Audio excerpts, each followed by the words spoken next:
Alright guys, so today I want to talk about what I think is the most important classes when playing Stream Raiders in terms of which classes do you want to level up. Can I be your superhero?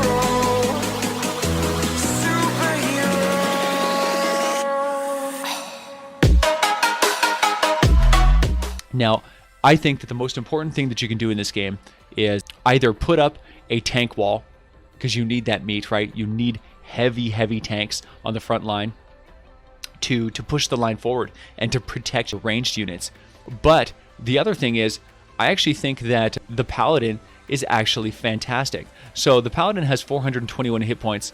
The TeamVASH, the tank, has 383 hit points. So it's actually, the most powerful unit in the game in terms of defense. They're both armored. This guy has more health, but this guy has a 100% healing bonus, whereas the tank, he actually has a defensive bonus versus ranged, which is a really big deal, right? Defensive bonus versus ranged is huge. So really comparing the tank to the Paladin, both are completely viable and extremely powerful. Your tanks will soak up a lot of the archer attacks, and largely, archer attacks, largely consist of the end of all major skirmishes and battles for the most part.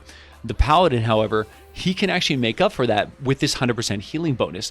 Now, this is insane because when you heal him, he gets double the effect. Now, I want to show you just how big a deal that can be, because when you're looking at the healers, right? When you're looking at a maxed out healer, these guys actually heal for 64 hit points. That means that's 128 hit points per heal on a Paladin. That is huge, right? Huge. It's so big. And these guys will actually give you a defensive bonus for being around them, whereas the Paladins, they actually give you a healing bonus to all of the nearby allies. So you can actually specialize these guys into making your whole army healer armies, that you can make them so they can push and push and push. So realistically, the Paladins are probably the most powerful tank in the entire game if, and there's a big if you have level 30 healers on your team. Healers are not all amazing, right? Healers, not all healers are going to be dropping 64 heal bombs on your team.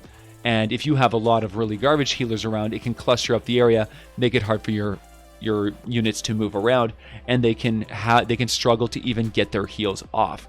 Now, the healing effect is very slow. They can only attack 0.2 attack speed, which is just so slow.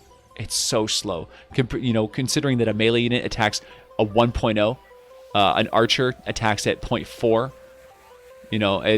There's a different range. These guys have like the slowest attack speed of any unit in the entire game. So yeah, the heals come in really slow. So 64 hit points is realistically once every while. But it is a big deal because it's an AoE hit. It hits everybody. And when the Paladin's there, he can actually turn everybody into a conduit for healing. So the healing bonus is shared throughout the entire group. So these guys are insane. Just insane. Paladins are top tier, man. Top tier tanks. So what's the best? You got your bombers. They're the ultimate hit everything. So these guys will decimate enemy melee. So all of the enemy berserkers, the enemy barbarians, the enemy warriors, all of those guys are going to get completely torched by the bombers. And because the bombers are really close range, my recommendation is to use the extra large area hitting. Much better than a long range. Actually, long range archery is not actually that good, because what you want to have is you want to have your tank line and you want to have your bombers right behind them, perfectly protected but close. That when they throw the bomb gets to the target very quickly. That way the target's not dead by the time the bomb gets there. Now with bombs, they're better than archers, because even if the archer, even if the bomb doesn't, if I throw a bomb at a guy and the guy dies, the bomb still hits that area and the AoE will hit everything else. Whereas if you're an archer and you shoot at a guy and he dies before the arrow gets there, you just wasted your shot. So bombers are the kings. They're just amazing. But we do have some other really good options for range, right? Because you want to have a strong melee, then you want to have a bunch of damage behind that melee pushing forward all the time. So a really great, honestly, I never gave this guy enough credit, but the monk is legit. A lot of people don't realize how insane this guy is because he's really weak. He's got low hit points. His heal is pathetic. He only heals for 16 hit points every 6 seconds, which is terrible, right? Every 6 seconds, you're going to tickle your team. Big deal. But here's the deal. The monk can get a 50% damage to armored units. So your monk can make your tanks tankier by 50%, right? Huge. All of your tanks, this is where they're, monks synergize with tanks a lot better than they synergize with paladins. The monks will give you a 50% damage bonus to armored units. So now your tanks are actually doing more damage. So you got this tanky front line that's also a little bit more offensive. They can actually hurt the enemies they're fighting. But that's not all. This guy does 72 damage. Now, I want to give you a comparison here real quick because, okay, tanks do pathetic. 14 damage, right? Armored units do not do good damage. Warriors do quite a bit better, right? Warriors actually hit very, very hard. They hit 76. You have your berserkers hitting for 85. But you think about that, 76, 72, there's not a big difference between a monk and a warrior, right? They actually do about the exact same damage. But monks are way better because they have 3 range. Most people don't realize the range on the monks.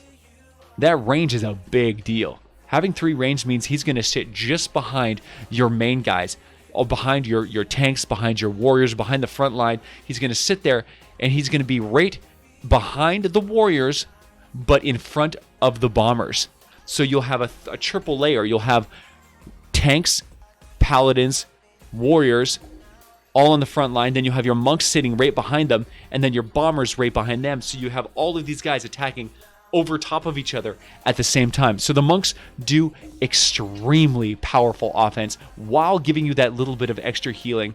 And that's the thing, is the offense is better. It's better than just a 72. This guy, a 72 damage, even an 80 damage warrior is not as good as a 72 damage monk, because this guy can attack at the same time as a warrior. Warrior attacks, he stands right behind, and he attacks too, meaning the front line of the enemy is taking more damage than they are giving. So monks are among the best units in the game.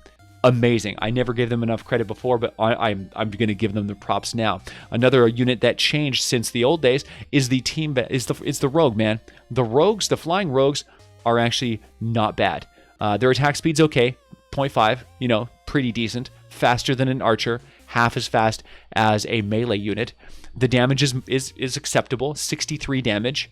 If you compare 63 damage to the bombers only do 33. So these guys are doing double the damage and attacking at the same speed, right? Really, really solid. They've got, instead of 4 range, the flying rogues have 7 range. But here's the biggest thing. Here's the thing that makes these guys really take it to the next level. The flying rogue is an assassin class. Now, being an assassin is so much better than being a ranged, because ranged units do reduced damage when fighting against armored enemies. So they go up against armored, and your ranged guys turn into a bunch of pansies. However, the flying rogues are assassins. They do full damage to everything. These guys wreck hard. Assassins are incredible. And you can actually get some really, really good bonuses. You can target support enemies and take 50% less damage from ranged targets. So the flying rogues will go out of their way to take out all the enemy archers before everything else. So they can actually decimate the enemy. Yeah, the enemy's team. They can go behind all the melee lines. So you have all of the enemy tanks and melee on the front line, and the flying archers will look past them, and they will shoot the archers behind. So you actually have a rogue that is destroying the clumping damage, because what you want to do is you want to have all your front line doing damage. You want to have a line, front line tanks damaging, middle line monks damaging, and right behind them you have all of your archers damaging all at the same time. So you have 3 lines of enemies hitting one point. These guys are going to remove one of those lines. All of the monks are support characters. They'll get targeted by the assassins. And remember, monks don't have a lot of health, right? So when the monks are on the front line, the monks will get wiped out. that will take away one of their lines, one of their layers of defense. And he goes after the weak targets, right? Support enemies are not strong.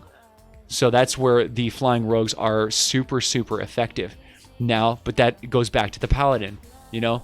Paladins can push the line. VASH. They're armored, right? They can get heals. So you have like all of these different layers of defense. Which ones are the best? It really, really depends. There's a lot of factors involved. The other one is the Musketeer. Musketeers are super slow. They attack at 0.4 compared to 0.5 on the bomber. They do way more damage, double the damage of a bomber. And they also give a damage bonus to all ranged units around them. So these guys are actually improved dramatically from the old days. These guys used to attack so much slower than the other units. Now they only attack just a little bit slower. So VASH, there's troll alert.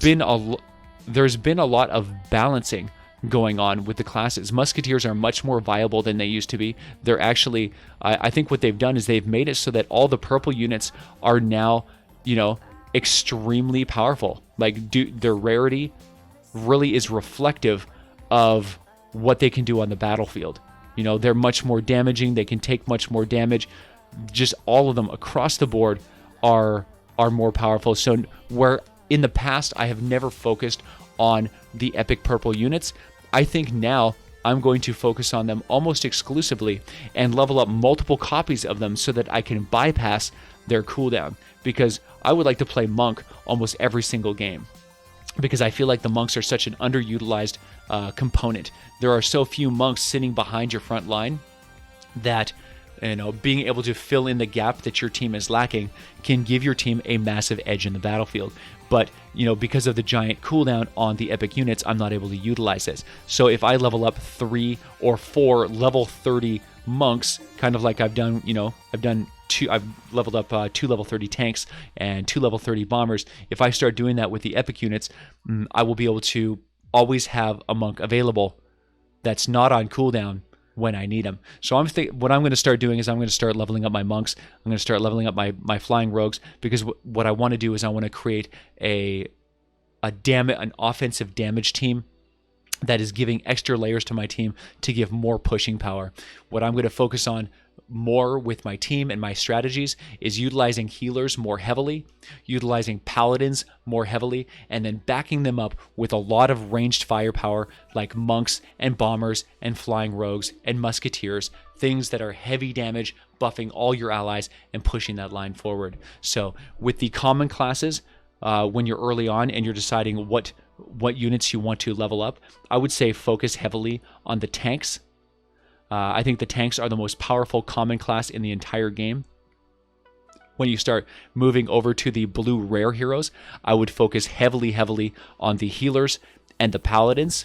I think bombers are good, but I think I'm going to start pulling away from bombers a little bit and moving a little bit more into monks, musketeers, and flying rogues as my ranged pushers. And yeah, I think that's going to be my balance from now on. Things may change as the meta changes and as the character stats change, but that is my current take on the meta for Stream Raiders at the moment. All right, guys, I'll catch you guys in the next one. I hope you see you on the stream. Have a wonderful day. Oh yeah.